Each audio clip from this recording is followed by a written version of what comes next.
YouTube के Parmar IAS में आपका पुनः स्वागत है। आपका दिन शुभ हो, आपका जीवन शुभ हो। जैसा कि यह कि सिविल सर्विसेज एग्जामिनेशन के लिए समर्पित संस्थान परमार आईएएस द्वारा लगातार कक्षाएं दी जा रही हैं। आज की क्लास में हम भूगोल विषय पर चलेंगे। लेक्चर नंबर 12 है। इस लेक्चर में हम विश्व के भूगोल के सामान्य भूगोल के मॉड्यूल को लेते हुए उसका खंड 2 ब्रह्मांड, चैप्टर 1 ब्रह्मांड सृजन और उसके अंतर्गत सेक्शन 3 ब्रह्मांड से संबंधित प्रमुख विचारक का अध्ययन करना है। पिछली क्लास में मैंने कुछ विचारकों की चर्चा की थी। आज की क्लास में हम 3 विचारक लेंगे।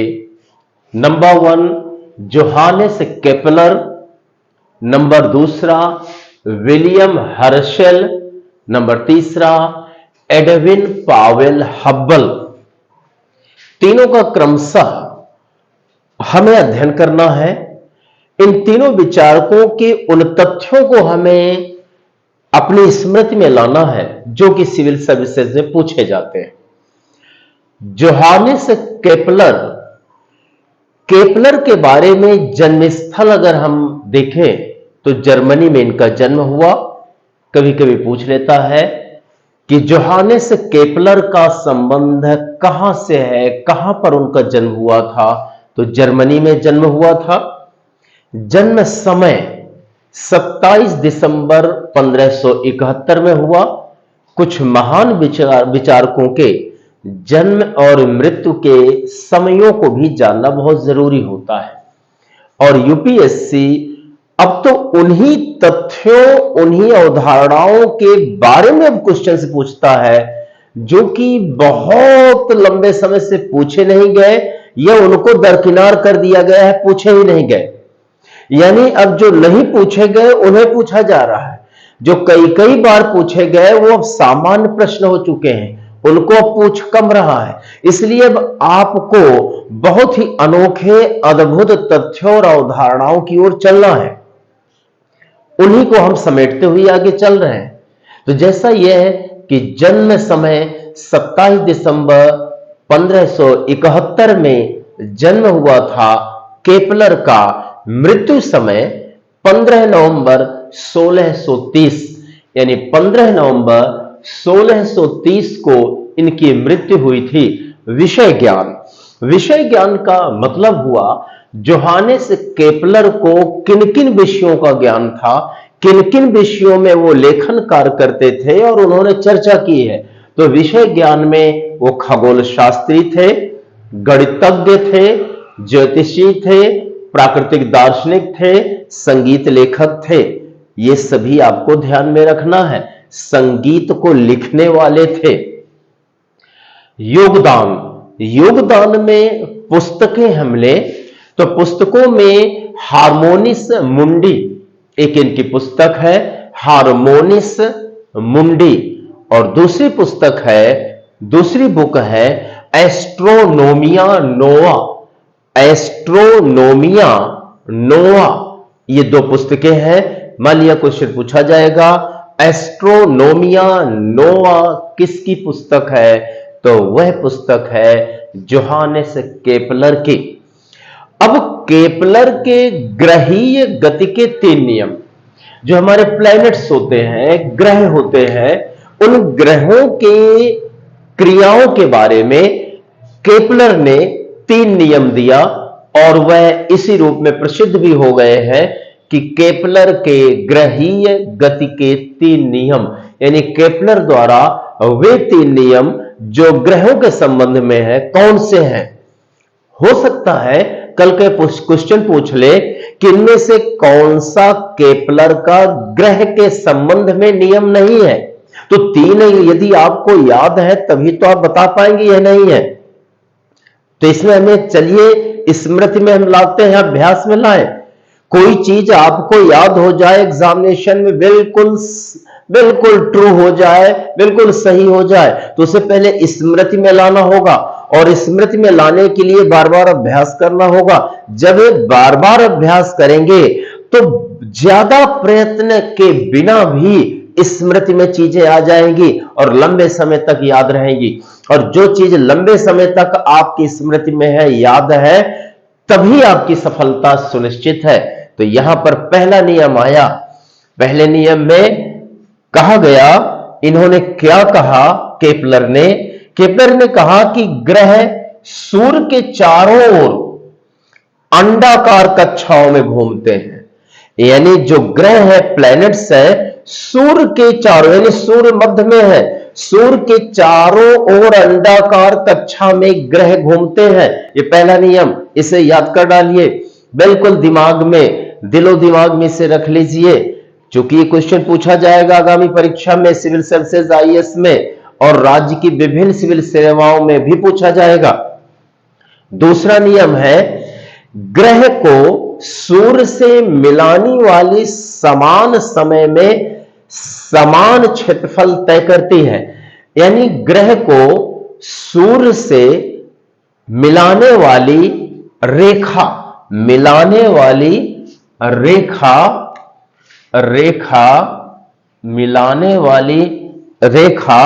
समान समय में समान क्षेत्रफल तय करती है। यानी जब ग्रह और सूर्य को मिलाने वाली जो रेखा है, इसे हम कहेंगे कि ग्रह और सूर्य को मिलाने वाली रेखा। तो ग्रह को सूर्य से मिलाने वाली रेखा समान समय में समान क्षेत्रफल तय करती है। वह जितना समय लेगी, अगर 1 मिनट अभी लिया तो जो क्षेत्रफल तय करेगी, तो फिर अगर 1 मिनट लेगी तो उतना ही क्षेत्रफल तय करेगी। यानी ग्रह को सूर्य से मिलाने वाली रेखा है जो, वह है समान समय में समान क्षेत्रफल तय करती है। यह सूर्य है, ये ग्रह है। ग्रह को सूर्य से मिलाने वाली जो रेखा है, वह रेखा समान समय में समान क्षेत्रफल ही तय करती है। यह दूसरा नियम हुआ। तीसरा नियम आ गया। तीसरा नियम है, एक ग्रह की परिक्रमा अवधि का वर्ग, एक ग्रह की परिक्रमा, यानी सूर्य है, अगर पृथ्वी ऐसे घूमती है तो यह है उसका एक चक्कर या एक परिक्रमा पथ हो गया, ये परिपथ हुआ। तो अगर यहां सूर्य है, सूर्य के चारों ओर यह परिपथ है, यह रास्ता है, पृथ्वी एक चक्कर लगाती है, यही एक परिक्रमा कही जाएगी प्लैनेट अर्थ की। तो यहां पर आया तीसरा नियम, एक ग्रह की परिक्रमा अवधि, कोई भी ग्रह हो, एक ग्रह की परिक्रमा अवधि का वर्ग, मान लिया परिक्रमा अवधि है 2 मिनट है तो उसका वर्ग, तो एक ग्रह की परिक्रमा अवधि का वर्ग उसकी कक्षा के अर्ध दीर्घ अक्ष के घन के समानुपाती होता है। पुनः एक ग्रह की परिक्रमा अवधि का वर्ग उसकी कक्षा के अर्ध दीर्घ अक्ष के घन के समानुपाती होता है। ये 3 नियम है प्लैनेट्स से जुड़े हुए, which are given by Johannes Kepler. Kepler ने दिया, इनको आपको स्मरण में रखना है। अब उसके अलावा अब अन्य देखें। अन्य का मतलब ये कि केपलर ने और अन्य किन क्षेत्रों में क्या दिया।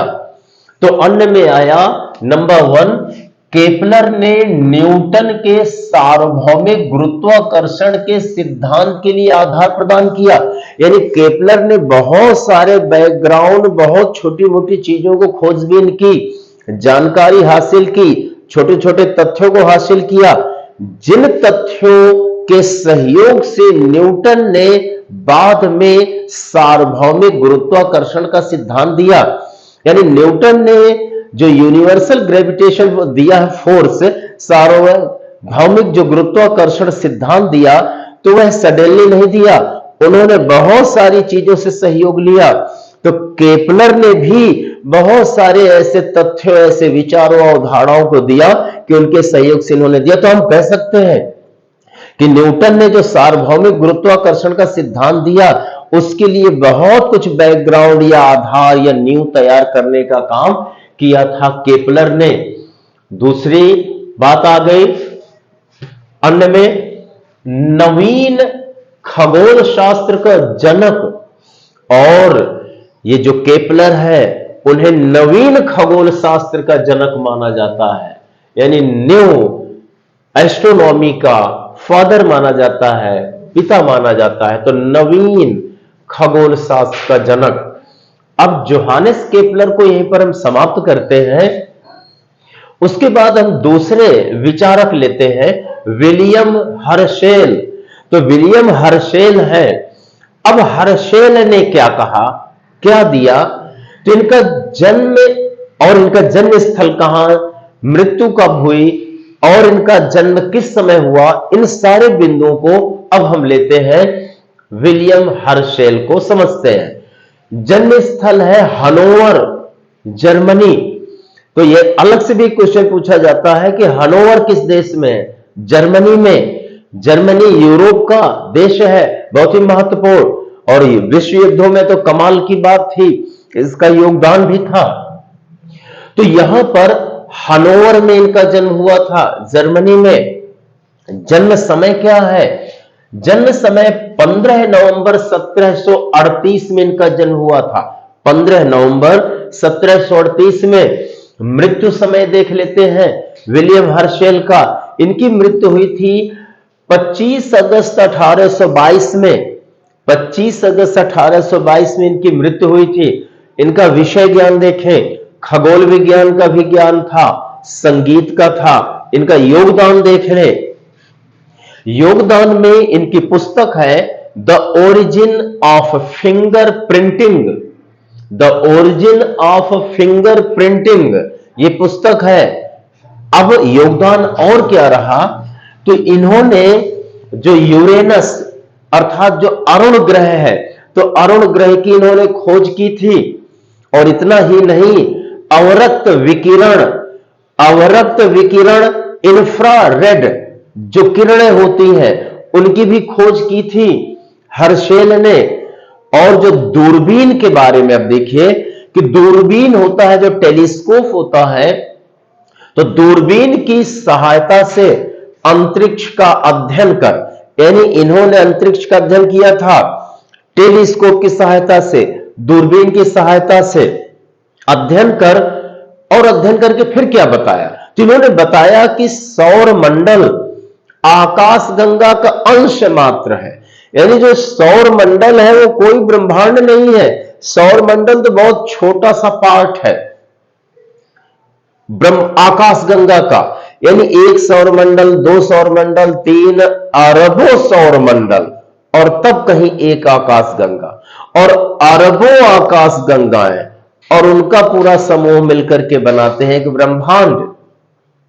तो इन्होंने दूरबीन की सहायता से अंतरिक्ष का अध्ययन कर बताया कि सौर मंडल आकाश गंगा का एक अंश मात्र है। आप समझिए, हमारी जो पृथ्वी ग्रह है यह हमारी एक आकाश गंगा है, मिल्की वे। तो मिल्की वे का एक तारा जिसे हम सूर्य नाम दे चुके हैं, तो सूर्य की ये 8 ग्रह हैं, और सूर्य की चारों ओर 8 ग्रह घूमते हैं। तो सूर्य और उसके 8 ग्रह, बाकी और इसके उपग्रह, ये सब मिला करके एक सौर परिवार बन गया। यानी एक तारा और उसके सराउंडिंग से घूमने वाले ग्रह उपग्रह, इन सबको मिलाकर एक सौर परिवार बनता है। तो अब यहीं से आप करिए, देखें कि हमारा एक सौर परिवार, ऐसे ही अनेक अनेक अनगिनत अरबों सौर परिवार है हमारी आकाश गंगा मिल्की वे के।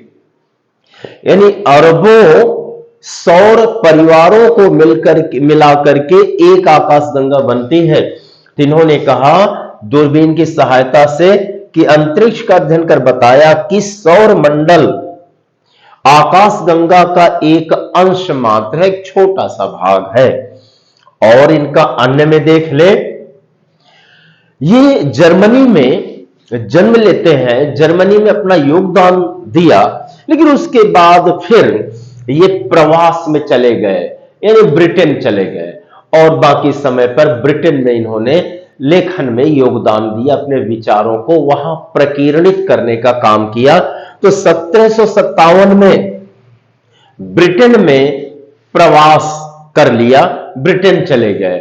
और अब हम यहां विलियम हर्शेल को समाप्त करके आज की क्लास के तीसरे विचारक को यहां पर हम समझते हैं। तीसरे विचारक हैं एडविन पावेल हब्बल, शॉर्ट में हब्बल नाम से सभी लोग जानते हैं, हब्बल, और इनका पूरा नाम है एडविन पावेल हब्बल। अब हब्बल के बारे में देखिए कि जन्म स्थल इनका कहां है, मिसौरी।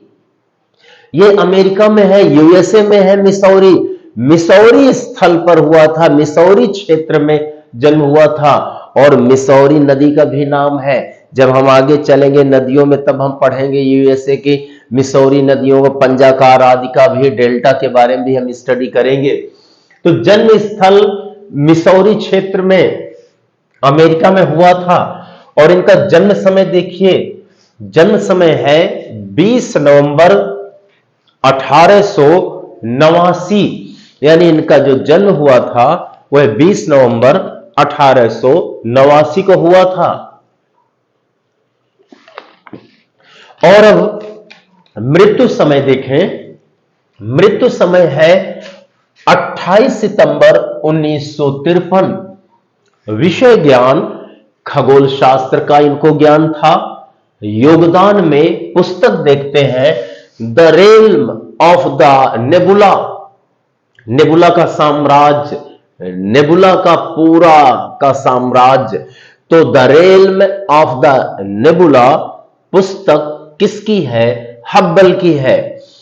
अच्छा, एक बात ध्यान दीजिए, यहां पर यह एक पॉइंट और यह एक पॉइंट ये जरूर पूछा जाता है, इसे समझ लीजिए आप। हब्बल का, हब्बल ने स्पष्ट किया कि यह हब्बल का ही कथन है। हब्बल ने और ये सिविल सर्विसेज में यानी यूपीएससी में और स्टेट सिविल सर्विसेज में यही क्वेश्चन से पूछे जाते हैं। इन पर आपको बहुत पैनी धारदार नजर रखना है। तो यहां पर उन्होंने स्पष्ट किया कि, हब्बल ने किया कि दृश्य पथ में आने वाले, अच्छा दृश्य पथ ब्रह्मांड, तो ब्रह्मांड में दृश्य पथ क्या है, यानी जहां हम ये अनुमान लगाए हैं, जहां तक कुछ जानकारी या हमने अनुमान लगा लिया है कि इतना बड़ा ब्रह्मांड है, वह दृश्य पथ है। जबकि इतना ही अनुमान में ब्रह्मांड नहीं है, ब्रह्मांड का क्षेत्र बहुत बड़ा है। तो यहां पर हम कहेंगे कि हब्बल ने स्पष्ट किया कि दृश्य पथ में आने वाले ब्रह्मांड का व्यास, यानी हमने इतना कल्पना किया और इतना अनुमान लगाया कि इतना बड़ा है ब्रह्मांड, तो ये हमारा दृश्य पथ हुआ। हम बस इतने की जानकारी अभी हमारे पास, हम समझ रहे हैं, जबकि ये तो और बड़ा हो सकता है, वह हमारे पास नहीं है। तो हम दृश्य पथ की बात करते, तो दृश्य पथ की बात हब्बल ने क्या किया, तो स्पष्ट किया कि दृश्य पथ में आने वाले ब्रह्मांड, यानी जो दृश्य पथ है जिसे हम समझ रहे हैं, उतने बड़े रास्ते में जो ब्रह्मांड आ रहा है, तो कितना लंबा चौड़ा, कितना एरिया है उसका। तो दृश्य पथ में आने वाले ब्रह्मांड का व्यास 250 करोड़ प्रकाश वर्ष है। अब प्रकाश वर्ष दूरी मापने की इकाई है, जैसा किलोमीटर है, मीटर है, तो यहां प्रकाश वर्ष हमारी दूरी मापने की इकाई है। तो उन्होंने कहा कि जो हमारा दृश्य पथ का ब्रह्मांड है, तो उसका व्यास 250 करोड़ प्रकाश वर्ष है। अब इसको आपको ध्यान देना है कि ऐसी बात किसने कही है कि 250 करोड़ प्रकाश वर्ष व्यास है, तो यह हब्बल ने कही।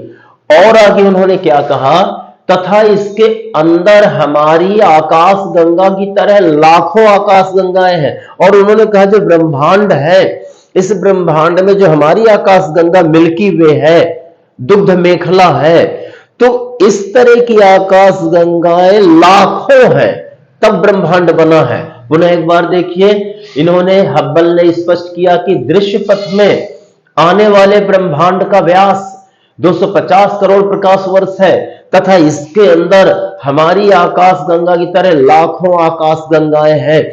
अगर ये क्वेश्चन पूछा जाता है कथन किसका है, यह विचार किसका है, तो यह एडविन पावेल हब्बल का है। और उन्होंने अन्य क्या उन्होंने विचार या उदाहरणा या ज्ञान प्रदर्शित किया, तो एक और इन्होंने ये पाया कि एक आकाशगंगा दूसरी आकाशगंगा से दूर जा रही है और एक तारा दूसरे तारा से दूर जा रहा है।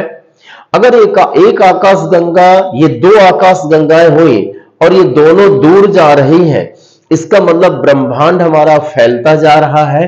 तो इन्होंने एक बात कही है, ब्रह्मांड फैलता जा रहा है, यूनिवर्स एक्सपेंड्स कंटिन्यूअली।